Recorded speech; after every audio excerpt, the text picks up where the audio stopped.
दोस्तों, अर्चना तिवारी का अभी तक कोई सुराग नहीं मिला है और जब से वो लापता हुई है सर्च ऑपरेशन लगातार जारी है, लेकिन उसका कुछ भी अता पता नहीं है।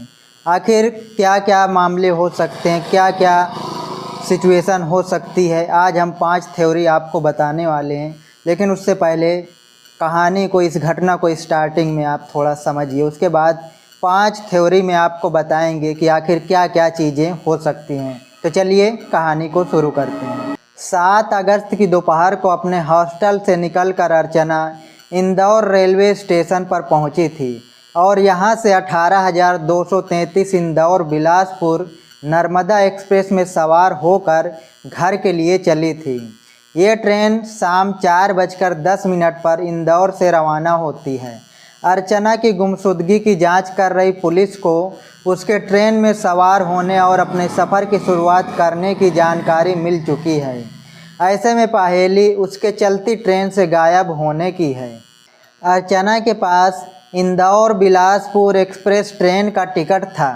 एसी कोच नंबर B3 में बर्थ नंबर 3 उसके नाम पर बुक था, जो कि बिल्कुल दरवाजे के पास की टॉप बर्थ होती है। अर्चना अपनी बर्थ में बैठी भी थी, जिसकी पुष्टि पैसेंजर ने की है। यहाँ तक कि इंदौर से चलकर जब ट्रेन भोपाल के करीब पहुँची थी तो उसकी फ़ोन पर अपनी चाची से बातचीत भी हुई थी। तभी रात के 10:16 हो रहे थे। इसके बाद उसके अगले रोज़ सुबह 6:50 पर कटनी साउथ रेलवे स्टेशन पर उतरना था। लेकिन अर्चना को लेने उसके घर वालों को तब जोर का झटका लगा जब अर्चना अपनी कोच से बाहर ही नहीं निकली। नर्मदा एक्सप्रेस इस स्टेशन पर बामुश्किल 5 मिनट के लिए रुकती है, इसलिए इससे पहले कि घर वाले उसके बारे में जानकारी जुटा पाते, ट्रेन स्टेशन से आगे निकल चुकी थी। ऐसे में घर वालों ने उमरिया में रहने वाले अपने रिश्तेदार को फ़ोन कर अर्चना के ट्रेन से न उतरने की जानकारी दी और कहा कि वो ट्रेन के कोच नंबर B3 में चढ़कर अर्चना के बारे में पता करें। रिश्तेदारों ने कुछ ऐसा ही किया, लेकिन मामला तब और उलझ गया जब अर्चना की बर्थ पर उसका बैग तो रखा मिल गया, लेकिन अर्चना का कोई भी अता पता नहीं था। पैसेंजर ने रात तक अर्चना को देखने की बात कही थी, लेकिन इसके बाद किसी को उसकी गुमशुदगी का कुछ भी पता नहीं चला और तब अर्चना के घर वालों ने कटनी के रेल थाने में यानी GRP में अपनी बेटी की गुमशुदगी की रिपोर्ट लिखवाई, जिस पर 0 FIR दर्ज कर कटनी रेल पुलिस ने FIR भोपाल ट्रांसफ़र कर दी। अब इस मामले को लेकर कई थ्योरी सामने आ रही हैं। थ्योरी नंबर 1, कहीं नर्मदा नदी में कोई हादसा तो नहीं हुआ। जाहिर है अब तक की ये कहानी ये इशारा करती है कि अर्चना ने इंदौर से भोपाल तक का सफ़र पूरा किया था और इसके बाद वो आगे भी गई थी, लेकिन इसके बाद वो बीच रास्ते में गुम हो गई। पुलिस ने जब उसके मोबाइल फ़ोन की CDR निकाली तो पता चला कि उसका फ़ोन नर्मदापुरम रेलवे स्टेशन के आसपास तक स्विच्ड ऑन था, लेकिन इसके बाद फ़ोन ऑफ हो गया। ट्रेन नर्मदापुरम रात को 11:26 पर पहुंचती है। यहीं से होकर नर्मदा नदी भी गुजरती है। ऐसे में एक आशंका इस बात का भी है, कहीं वो चलती ट्रेन से नीचे नदी में गिर तो नहीं गई।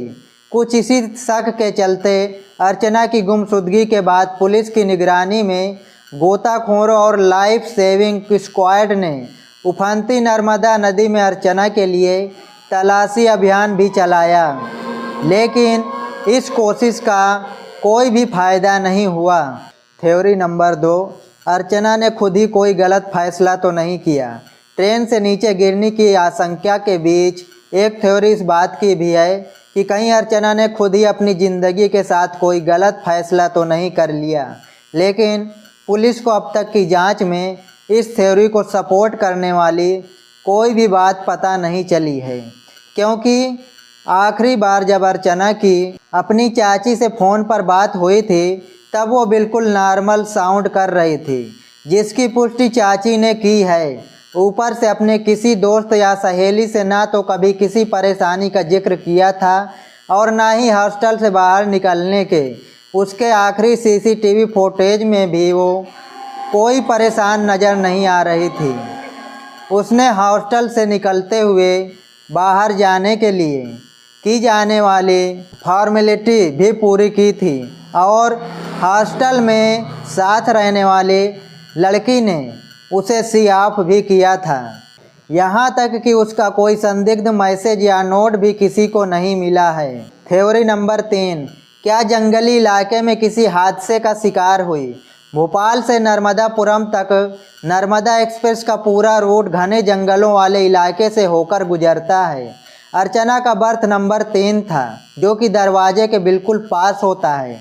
कई बार इंसान आधी रात को नींद के झोंके में वॉशरूम जाने के लिए अपनी सीट से नीचे आता है और चूंकि वॉशरूम दरवाजे के पास होते हैं तो मुसाफिरों के चलती ट्रेन से नीचे गिरने के मामले भी सामने आते हैं। ऐसे में एक आशंका ये भी है कि कहीं अर्चना के साथ इसी जंगली इलाके में कोई अनहोनी तो नहीं हुई। वैसे भी सियार और तेंदुओं के साथ साथ इस इलाके में टाइगर का भी मूवमेंट होने की बात कही जाती है। ऐसे में अर्चना कहीं किसी बड़ी मुसीबत में तो नहीं पड़ गई। पुलिस इस पहलू से भी मामले की पड़ताल कर रही है। थ्योरी नंबर 4, क्या चलती ट्रेन से किसी ने कर लिया अगवा? किसी भी मामले की तफ्तीश में वैसे तो पुलिस सारे ऑप्शंस खोल कर चलती है और ऐसे में इस ऑप्शन से भी इनकार नहीं किया जा सकता है। हालांकि ऐसा होने की संभावना थोड़ी कम लगती है, क्योंकि अगर ट्रेन से किसी ने अर्चना को अगवा किया होता या साथ कोई ज्यादती हुई होती तो बाकी मुसाफिरों ने कोई शोर शराबा या चीख पुकार तो सुनी होती। यहाँ तक कि भोपाल से नर्मदापुरम रेलवे स्टेशन के बीच दूसरे स्टेशन पर ऐसी किसी एक्टिविटी की तस्वीरें या तो सीसीटीवी कैमरों में कैद हुई होती या फिर किसी ने कुछ देखा होता, लेकिन यहाँ ऐसा कुछ भी नहीं है। थ्योरी नंबर 5, क्या अपनी मर्जी से कहीं चली गई अर्चना? आमतौर पर नौजवान लड़के लड़कियाँ अपने घरों से बगैर किसी को बताए हुए तभी कहीं गायब हो जाते हैं जब वो किसी अफेयर में हों और घर वाले रिश्ते को रजामंदी देने से इनकार कर रहे हों। लेकिन अर्चना के साथ ऐसी कोई बात अब तक सामने नहीं आई है।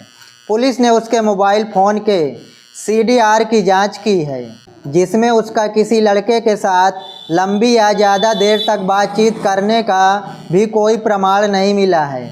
ऐसे में लव अफेयर में उसके कहीं चले जाने का भी फिलहाल कोई सुराग नहीं है। जाहिर है इन तमाम थ्योरी का होना और सारे ही थ्योरी पर मामले की तफ्तीश का आगे न बढ़ना इस केस को और उलझा रहा है।